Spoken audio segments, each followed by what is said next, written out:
Hello, and welcome to a new episode of the Needle Movers podcast, a podcast that brings you the lessons, books, and concepts we wish we'd known earlier in our life. As always, here with you, Valerio Tommaso, and my co-host, Mark Jasons. Hello, Mark. Hello, everyone, and happy Wednesday, as always, when we release this. I hope your midweek is fun, and it's boosted up by our presence. If you're listening today, our episode is from our deep dive series, and today we're going to be discussing the fear of rejection. Specifically, we're going to be looking at our experiences and some coping strategies. And why is this useful? Oh no, go ahead. I was just going to say, I feel like you targeted this one against me for some reason, but okay. Oh, it's 100% targeted against you. Why we're going to use a specific use case. Mm-hmm. Which I'm going to be revealing in a second, but also it's relevant to a number of other reasons. Firstly, it's in case you are applying for new jobs. It's about dealing with yourself pushing for a promotion. It could be about seizing an opportunity, speaking out in public, starting a business, selling your product. So you're not alone. There is a number of reasons as to why you may be struggling with the fear of rejection. But today we're going to be looking at one aspect in particular, which is I'm going to call it Mark's struggles on the journey on releasing videos on social media platforms. I'd like to say this counts, okay? This current podcast counts as releasing videos. I don't care what he's about to bring up. I don't like that he's using it against me. By the way, I'm not into this. So, let's give our listeners some context. A few weeks ago, I give the context? We had a meeting. I'll give the context. You can give the context. You can give the context. So, I want to start with the origins of this podcast. I'll go back. I'll start with when I was born. I was a baby, and then I grew into a man. But the origins of this podcast was always to inform, provide the lessons, books, and concepts that we wish we'd known earlier in our lives. And then we had to make a decision, a conscious decision, as to how best to spread this word, right? And one medium that we've been using so far, of course, was I say spread the word. I feel like we're spreading a religion or a cult. But one medium we've been using so far was just audio, which you must have been listening through, I guess, Apple Podcasts, Spotify. We're available everywhere, please.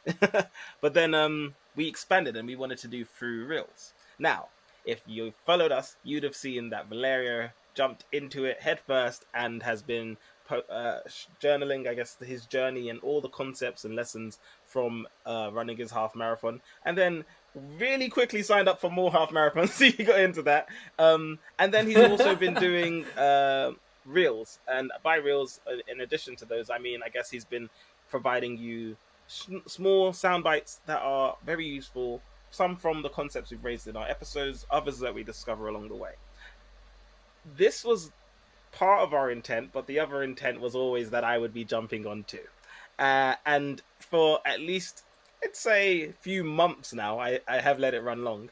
I've been getting called out like, when am I going to do my reels? When am I going to do my reels? And it's not for lack of want. There was the time. There's always a reason, basically. I'll skip ahead and just say there's always an excuse. And this culminated in this. We made an agreement, like, we're going to do a certain amount per day to release per week. And what happened in that week was I get back late during work days, and then if my weekends are busy, I'm busy. But it meant it was late, and I was just like, it's too dark. I need X equipment. I receive Y equipment. But I need J equipment. So I receive K equipment, and I'm like, well, I need time. And then so Mark, let's make it specific. What did you buy exactly? Oh, I can show actually, this is just for the people who are watchers, who are watching the video. So if you're listening, I'm sorry, I'll explain what I'm picking up. And for those who are watching and those listening, if you're intending to start doing reels or whatever, you could just do it off the cuff. I'm a very off the cuff person. However, for the fact that we are providing concepts, I'd rather not mess it up. And although I can re-record a lot, I wanted something that would provide the best content to you. So, step one. I'm moving over and lifting up what is a small tripod that holds a teleprompter. I didn't buy the mic. The mic I already had, and a little mic that can plug into your phone. It's got this adapter. I'm not going to go into the costs of all of this. Oh, also, I bought... I didn't buy. I was gifted a light. Now, the light was important to me because I was like, I'm going to be recording at night, and I need this equipment. and the rest was because to provide the reels, it's weirdly commonplace. I say weirdly, in case people don't know. There are some people who just record, they repeat it a lot of times, and you only see the best effort. There are some people, and a lot of people, who do YouTube videos, and they are reading a script. For by behind the scenes of this, I think we've already mentioned, we tend to have some form of script that we are able to riff off, if anything, right? And I'm more of a bullet point type of person. So I attempted to write scripts, but of course I did my due diligence into looking up to the best form. I basically slowed myself down. But the thing was the fear. The whole reason for this episode, I'm guessing, Val, is to get back to the point. Was that I knew this is a medium I've not touched before, and I wanted to give myself the best shot rather than having the generic points that are definitely going to come regardless. It's kind of funny because when we did this podcast, it was a similar kind of fear where we over edited, and maybe we edited correctly, but it was not necessary. We had okay. You're getting too far ahead now. You're getting too far ahead. It's because you have a script for this, don't you? But yeah, go ahead. Well, you're getting too far ahead. Go ahead anyway. Well, yeah, that's really the background. I was firstly, let me ask you the last question on this. How many reels have you done so far?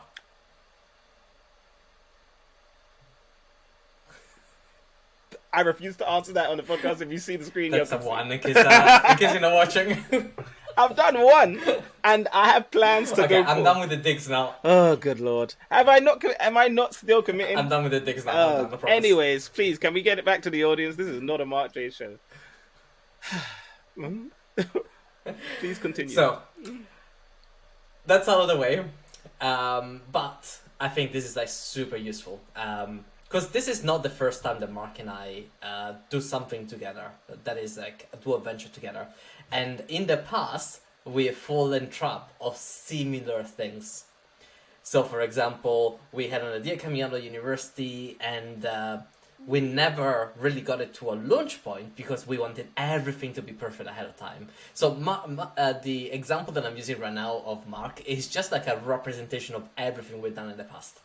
It just happens to be that Mark is the person lagging behind at the moment, so I'm just using it as a really good example. I just want to say that when he says this, he doesn't mean that it's just me.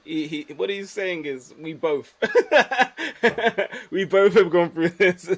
It's not just Mark is always the person who keeps failing, so if I was without him, it'd be a much better scenario. Go ahead.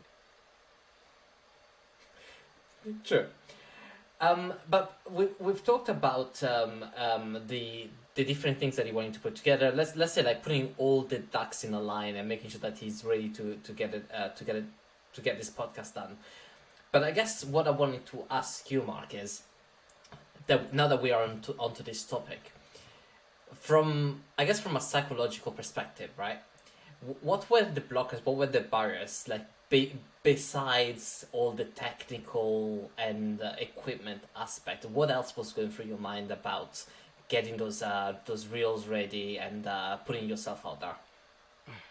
So, for these specific type of reels, I guess it was preparation begets success, right? Like fail to plan to fail. So there is the okay, firstly, it's got to be on camera, so therefore the shape up needs to be on point. It's not right now, but I don't mind for this. Secondly, it's got to be scripted, therefore the content and the wording needs to be on point, which is not what I do here either. Like, I have a specific thing and I riff on it. That's literally my happy medium. So where it now needs to be read as per the wording at a timing that I don't stick to. If you notice how I speak, I can slow down or I can go faster, but that's up to me. It's not at the discretion of a goddamn teleprompter that's like, I go at this pace.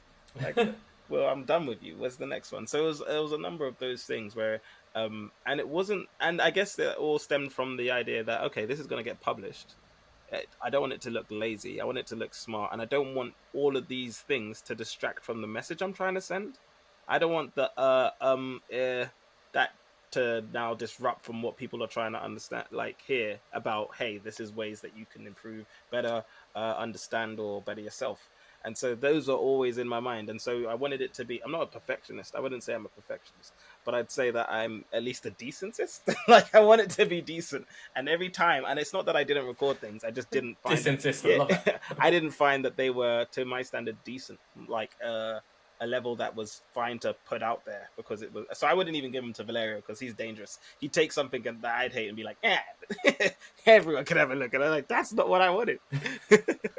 So yeah, that's it. Yeah. And I guess if we were to go one layer deeper, like let's talk about like the feelings of you putting one of those videos out there, and how you will feel about something that in your eyes isn't quite ready for the public and it going out there. What would be your kind of worries about it? It's inviting. I don't mind unexpected feedback, if that makes sense, so much, or feedback that I couldn't really do anything about, but it's inviting feedback that I'd give myself. It's criticisms that I'd give myself, and that's where I'm like, why did I even bother? Unless I'm really happy to do that, it's not really something I'd give myself. Like if someone just looks at this and says, "I hate that he's wearing grey," that's their business. I knew I was wearing grey and I'm happy with it. But if I'm there with holes in my t-shirt, and they're like, "You have holes in your t-shirt," I'm like, "I know. Why did I put this up?" That to me is it's a I guess something that could be mitigated, something that could be stopped, or it doesn't have to be the case. So that for me was it, where it was like, if I'm going to put something out, at least be, well, like I said earlier, decent. And I didn't find anything there yet. And even when you see whatever I put out as reels, it probably won't be for me, but you're going to get it regardless, and I'll get better at it with time as life does. So give me some growth time, I guess. Did you have any fears around what people that you know, maybe family, friends, might say or think about you putting those video out there? No, that's easy because I don't really, honestly, when it comes to people around me, I don't care as much because they are my family and friends. What are they gonna do? Unfriend me in real life? That's what it takes. Like I'm used to them criticizing me anyway. This is our friendship. We criticize each other, so I like Exhibit number one. exactly.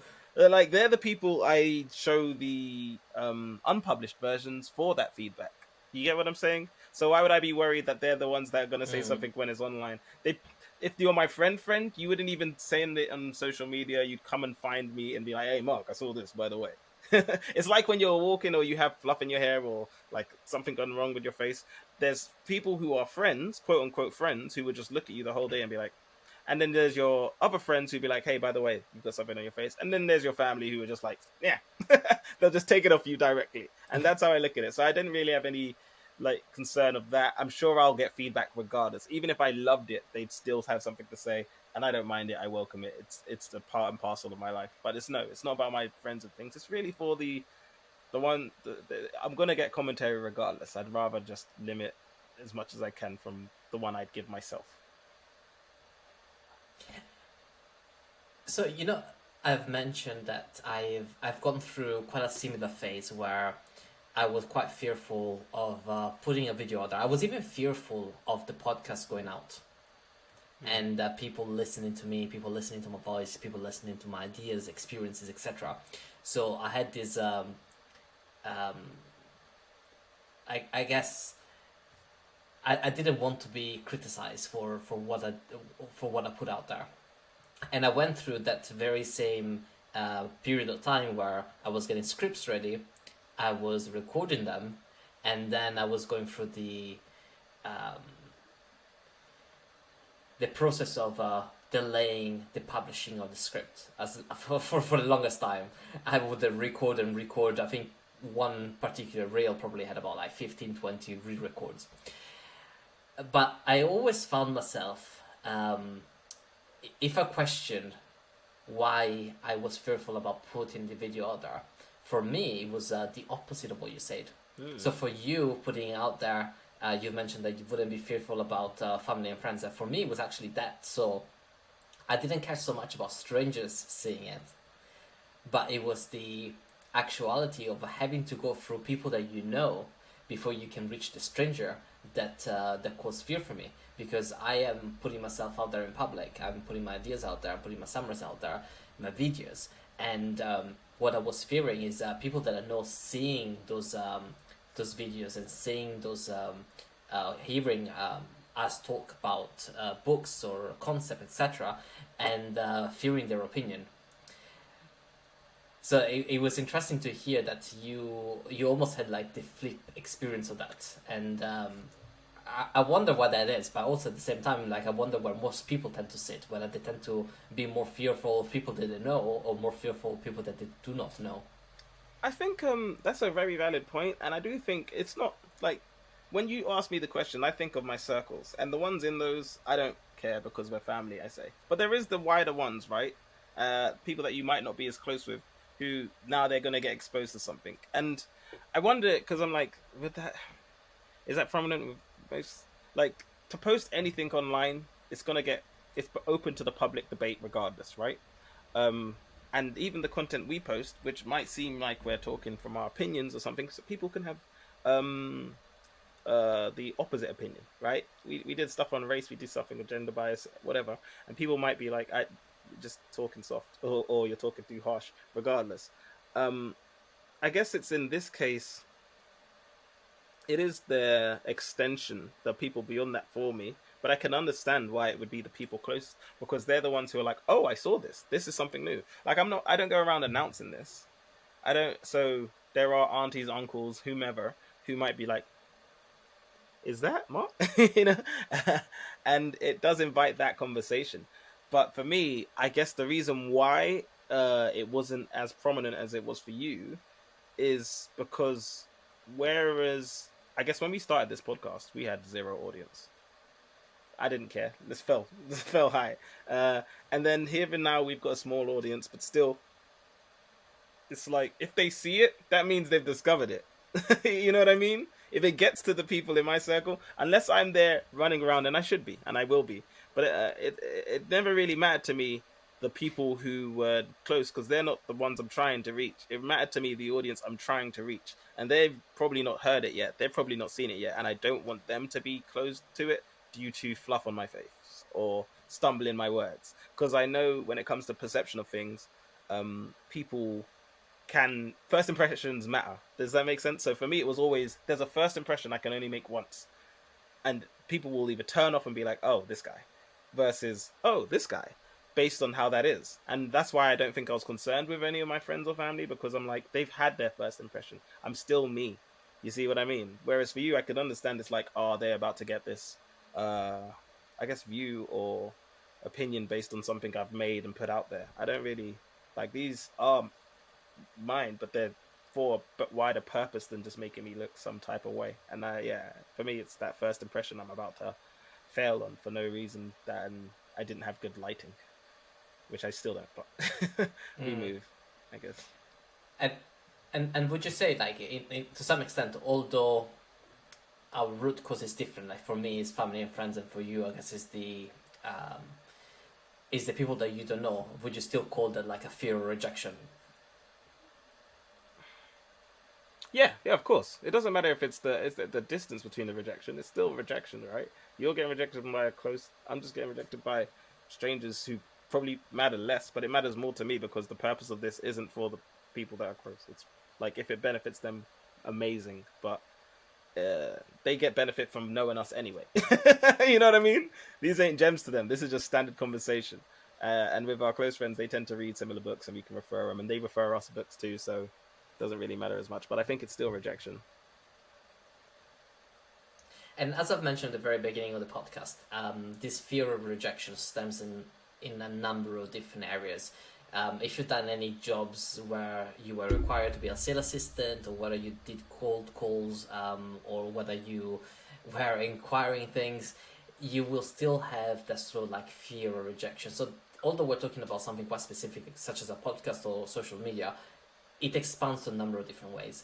And the way that fear of rejection is defined is essentially people who have fear of being rejected, are afraid of not being liked or being abandoned or not fitting or being alone.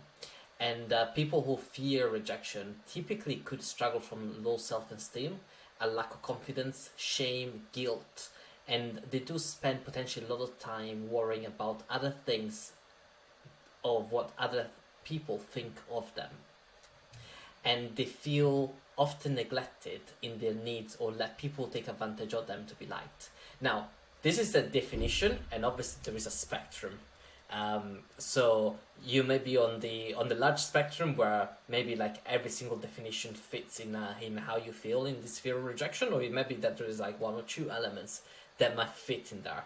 But it's just like a definition, so that I guess we are all on the same page around what a fear of rejection actually is defined as. Have I asked you to do one thing, and then I'll ask you if I've done it, if I've asked you to do it before.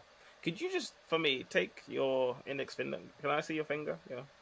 Yeah, that finger that you've got on your chin. Oh, your right hand, that one, right? Just draw a Q in front of you, a capital Q. In this, yeah. Who's that facing? Yourself or me? When you drew it, who was it facing? Me. It was facing yourself. That means you think about yourself more. Yeah. That's the test. I don't know if I've had you do it before, but it's drawing the Q. And for some people, they will be more focused. Or actually, I can't remember which way it is, and we should look it up. But depending on which way you draw it, if you draw it to face the audience, then it's like you're more considerate to other people. But if you draw it to face yourself, you're more curious about yourself. It might be vice versa. But it comes to my mind, and I'm actually going to look it up while you keep talking, if you don't mind, because it's now in my head, and I feel like it's something worth taking. Excuse my typing in the background. That's all right. So as I mentioned, this topic is quite broad, and you may not be suffering from all the symptoms as I mentioned, but I'll be listing few in a second actually. But someone who's afraid of rejection may find themselves in a situation where they put others' needs and wants before their own. So what Max was just mentioning about the Q could be potentially a good indication as to whether you care more about your needs or you care more about others' needs. And overall, they might feel uncomfortable speaking their mind or expressing their opinion, or they may even struggle to set boundaries and to say no. And this is potentially quite prevalent with family members asking for favors, or your work boss potentially asking you to do more and more things, and not being able to say that no and setting that boundary could be a symptom of that. Have you found the answer? So to follow up on my Q one, yeah, I've got it. Yeah. So the I guess it's not really about thinking of yourself, but, well, kind of.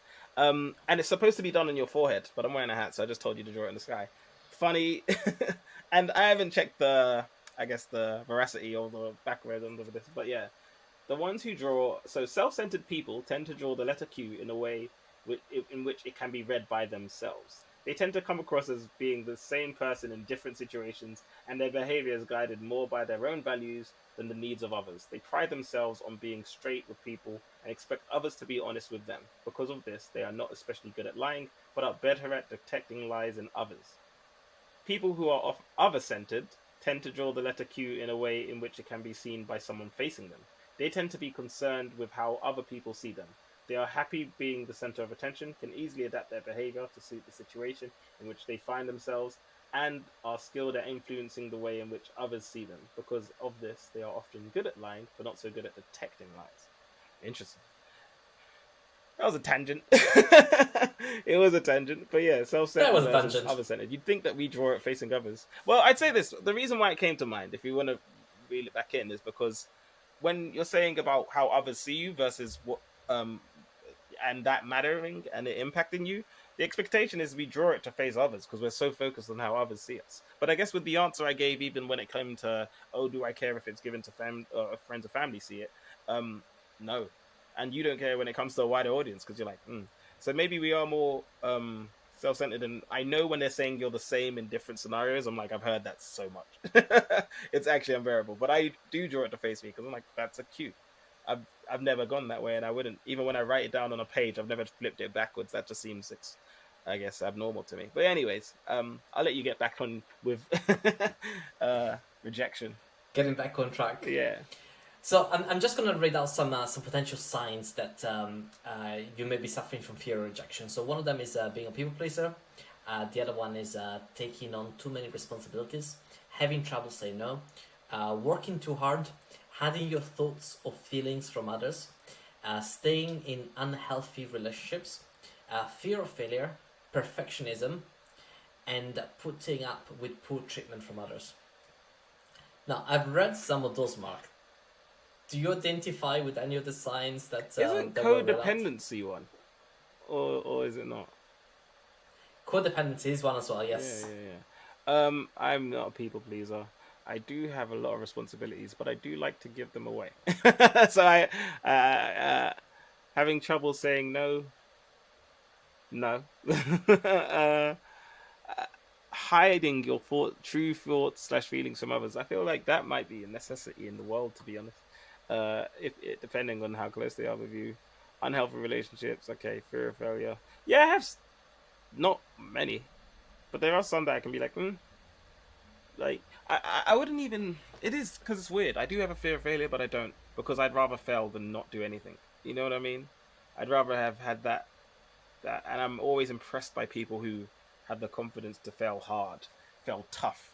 Like I went to a concert the other day, and they were talking about how they were in five-figure debt, and then they were what's it called, millionaire in by lunch in 5 years difference. But I knew I'd seen them the year before that five-figure debt, which meant what they were doing up until that point wasn't, you know what I mean? They were coming from the bottom, trying to get up and just failing and failing and failing, and so they got to that point and then they succeeded. So for me, I appreciate failure. I feel like battle scars that don't need to be physical, but just with going through things. That's why we do mention that we've done other ventures together, but every failure has been a step forward, and it's that unwritten rule or the unseen background of overnight successes where there's been a lot of failures that get you to the point. It's interesting because, especially like on the topic of the venture, I've got quite a different view. For example, so I feel that we did fear failure, and because we feared failure, we never pushed ourselves to maybe go out to the public or to market harder or to try the selling or putting events together. And I think that together with trying to attempt perfectionism, which is trying to have all the ducks lined up. So having the website, having the logo, having the name, the business cards, those are all the fluffy things that we did, and then we kind of left like the core of the venture, which was like the selling and finding clients, kind of behind. So to add on that, I agree.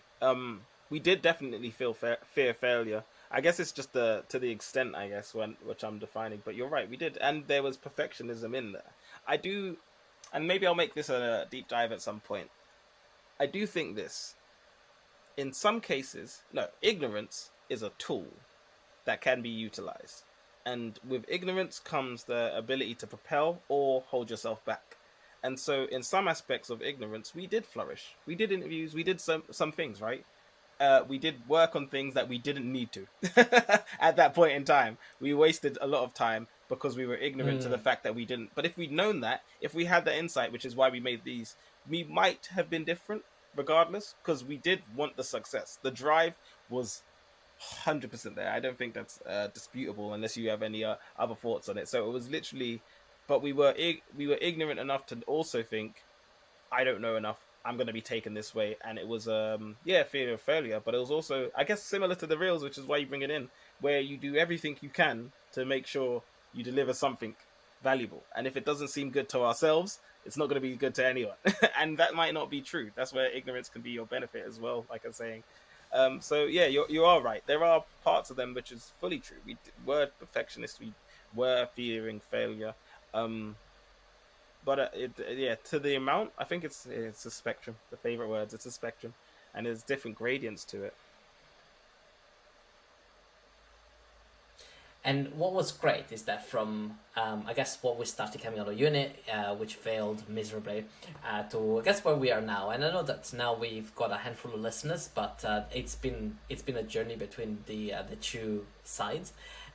We have actually come up with almost like some mechanisms or some way around to get around some of those roadblockers that we had. And interestingly, there is coping strategies which are already available, which I'm going to read in a minute. But what was interesting is the fact that we had probably covered like 80-90% of those coping strategies. And in covering those coping strategies, we went from a space where we were afraid of putting ourselves out there to where we've actually put ourselves out there. And I guess what I'm trying to say here is, if we had known about those coping strategies maybe back then, when we had that great idea coming out of university, maybe we could have gone a little bit further. And what kind of helps is realizing that the fear of rejection and the fear of failure was in fact a factor. And had we known the name of the dragon, then we may have been able to make ourselves a little bit more self-aware, to then find the coping strategies, and to then move forward. Can I add something in, actually? Because when you're saying this, it comes to mind, and maybe you'll address it. Maybe it'll be in your list. I don't mind needles when someone else is putting them in for injections, but if I'm given one, or one of those that finger prick ones, I hate them. I'm like, why would I scar myself? That as well. Yeah, I really dislike them. And so my preference, if ever, would have someone else do it for me.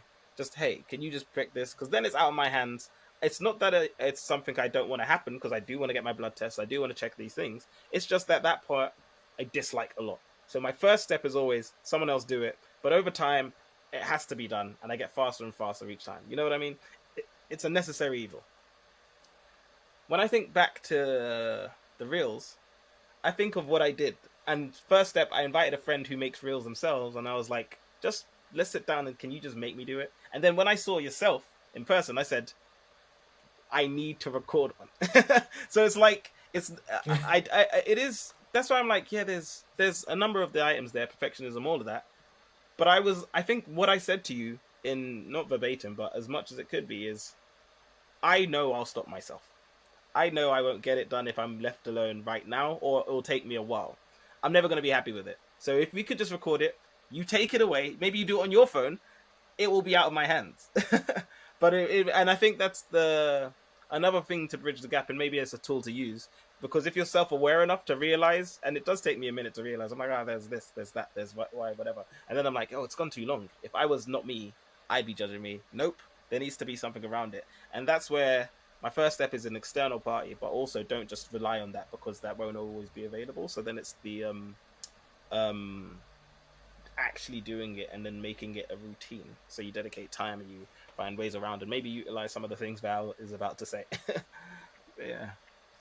That's a perfect bridge onto the first part of the copy story. So there is 5 steps. So the first step is naming your fears. So that's when you acknowledge what's really happening inside your head.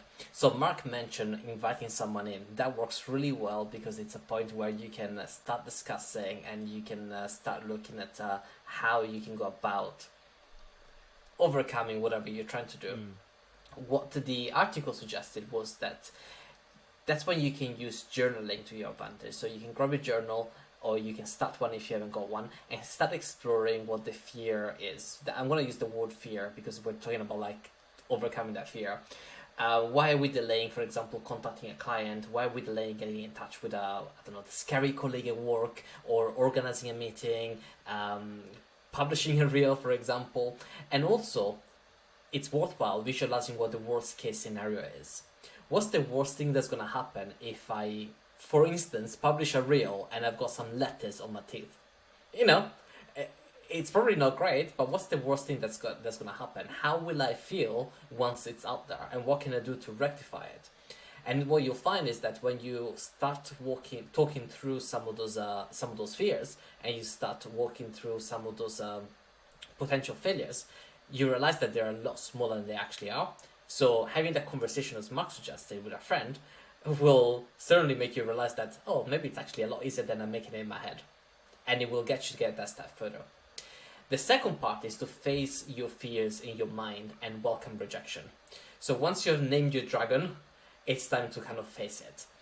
And for each of the fear that we've identified in the first step, you can start writing down some concrete action of the opposite. So if we go back to the example with Mark, what Mark did afterwards was to agree, okay, we're going to be producing 7 reels a week. You don't need to take on the episode. We're going to do that every single week. The amount. A certain amount. And that means that we're going to be that we're going to have a backlog of this many by the end of the month. But quite similarly, if your job entailed cold calling, you could literally make yourself a list of 50 cold calls that you need to do during a day and essentially go through every single time. And I know it sounds really daunting, but you can help yourself, for instance, by creating a script. So that means that when you cold call someone, you've got a script to follow. And you can improve that script as you go along, but the script is almost something in there to reduce the friction that you will have from picking up that phone and making that phone call. Similarly, if you're afraid of interviewing, you can get examples ready in a star format, begin practicing them in front of a mirror so that you can reduce the friction that will get you a little bit further into facing your dragon. The third step is to get uncomfortable, and there is no way around it. So from what you have identified and done in step 2, you need to continue doing it every day. So it will be uncomfortable, but progress happens when you are outside of your comfort zone. And it's just like the last rep when you are in the gym. That's the one that makes the difference between you having the gains and you not having the gains. And this step allows you to essentially retrain your brain. It's almost as if you're creating a habit. You're rewiring the connections within your brain, and you're getting to a point where you are almost creating that new habit. The fourth step is to celebrate, because it's really easy to go through all of the steps and hate yourself for doing them, and facing the fear over and over again will certainly get you to a point where you feel exhausted. But what you need to do is take back that journal and reflect. What fears did you face? What actions have you pushed you outside of the comfort zone? What did you learn from it? And celebrate the fact that you've actually done it. And lastly, let fear guide you and not drive you. And what I mean with that is that fear is an indication that you are on the right track, but it's also an indication that you're working on things that matter in your life. If you didn't care about it, you probably wouldn't fear it. So it's an indication that you're doing the right thing. It's almost like a child attempting to learn how to ride a bike, right? They could have the training wheels and have them for the rest of their life, and they will fear removing that training wheel. But if you don't remove the training wheel, then you'll never get to a point where you can ride the bike without them. So although the fear is there, removing them is the right thing to do, and is what's going to get you that step further. And facing that fear is what's going to move you forward into progress. So those are the kind of the 5 steps to have that coping strategy of dealing with that fear of rejection. I like the letting it guide you, but not letting it what's it called? Drive you. And yeah, you're right. If you don't care, then you wouldn't care. I love that line, by the way, about how people like to say I don't care about things. And I've genuinely not cared about some things. And when I don't, it doesn't even become a thing I say I don't care about. Right? You know what I mean? To even vocalize it means you cared enough to talk about it. I'm like, no, I did care. If you said I don't care about anything and you keep saying that, you care that people know that you don't care. But it is something. It does mean that if I tried to lie and say it's not something I care about, it'd be very clear. So I think I've done step 1 of naming them. And then face them. And I think it's over time, that gradual, and I like the celebration as well. It's that gradual. The first time might not be so easy. The second time it'll grow with time. And the work doesn't start until the uncomfort is faced. The uncomfort, the word. Until you're in discomfort. I think it's nice though with risks and comfort. So what's really cool is that without you even realizing it, I guess, is that you have gone through the step 1, which is like you have actually spoken to me about it.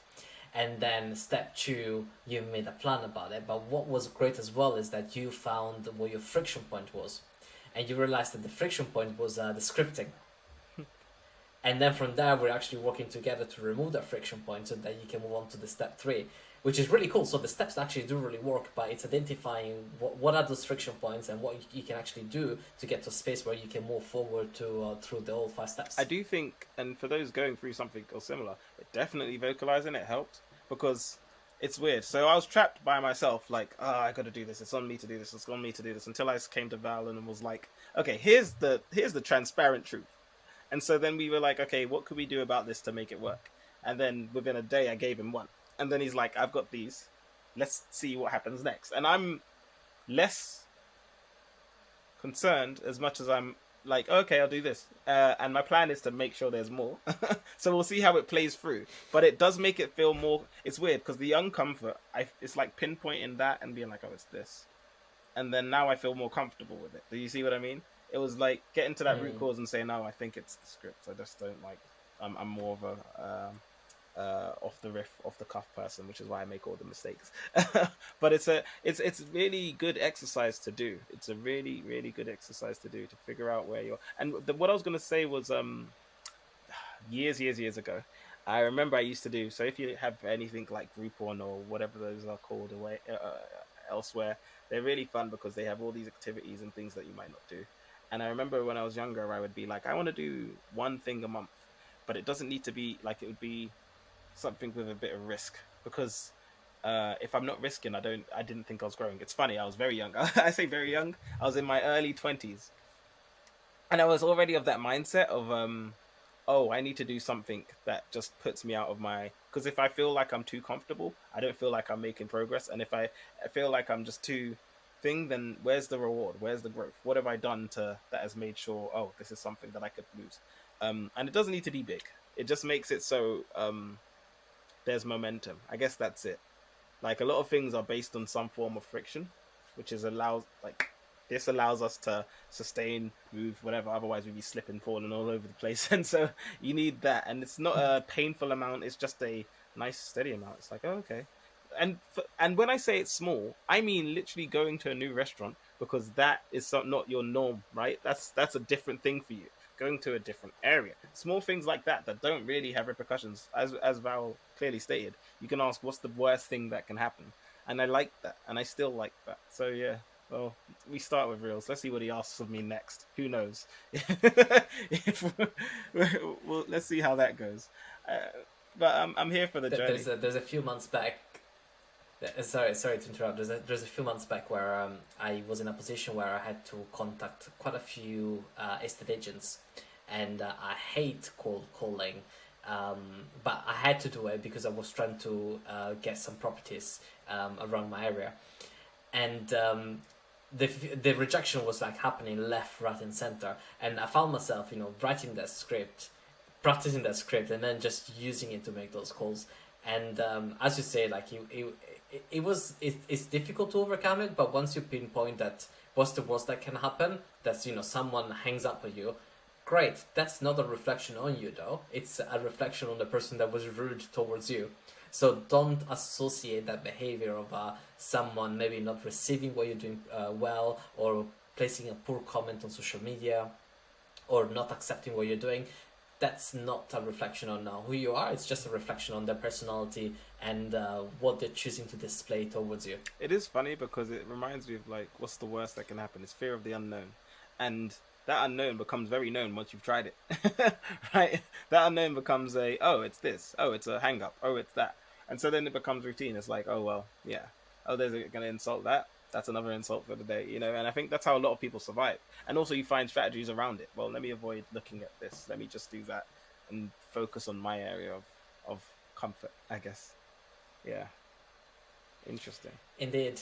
And Mark, I just want to thank you, because I know that it's not the most comfortable topic, because it felt like I was taking a dig at you, but I saw that there was some use for the topic. And what I mean with some use is that it's so applicable to the to the workplace. It's so applicable to even personal life, and this fear of rejection being present everywhere we are now, especially with social media.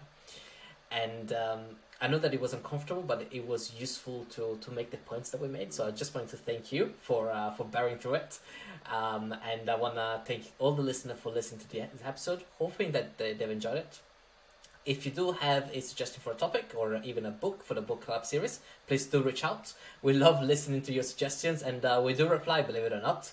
And of course, you can get in touch with us on our website on www.dneedlemovers.xyz, or on our Instagram at d.needle.movers. And you can also find us on YouTube and on TikTok And of course, if you like our episode, please leave us a subscribe. Or I meant to say, leave us a 5-star review. Yeah! Or you can also subscribe. No, it's too late. You made a mistake. It's Oh not just dear. me. You're gonna leave it in there, aren't you? Oh, not only will I leave it in there, I'm gonna repeat it at the end. I'm gonna make it after the music. Stay tuned. It's gonna leave us a subscribe. I might make that our link. Leave us a subscribe. You know what? I was even trying to fix it, like leave us a subscribe button. No, No, I couldn't fix it. Yeah, it's okay. No, but Please subscribe and leave us a 5-star review. That'd be nice as well. But please leave us a subscribe if you're able to. Leave a comment that says subscribe. We'll take it. We'll take whatever we can get. No, thank you. And I was just gonna say, I will get my revenge. There will be a deep dive coming up soon, where we'll go through stressful points for you now. But I'm always happy to engage. Like I said, this isn't for me. This is for my past self. And my past self would have loved to have this before he got to this stage. No, I hope they've enjoyed. I know you gave the website, and of course, you know how to find us on the.needle.movers, Instagram, TikTok, because we're gonna have reels, and when we say reels, we mean shorts, we mean everything. We're on YouTube, we're on video now. We've been on video, so we're everywhere. We'll see if we publish it. But I've of course been your host and guest on this episode, I guess, Mark Jasons. And your co-host Valerio Tommaso, and as always, till next time. Adios.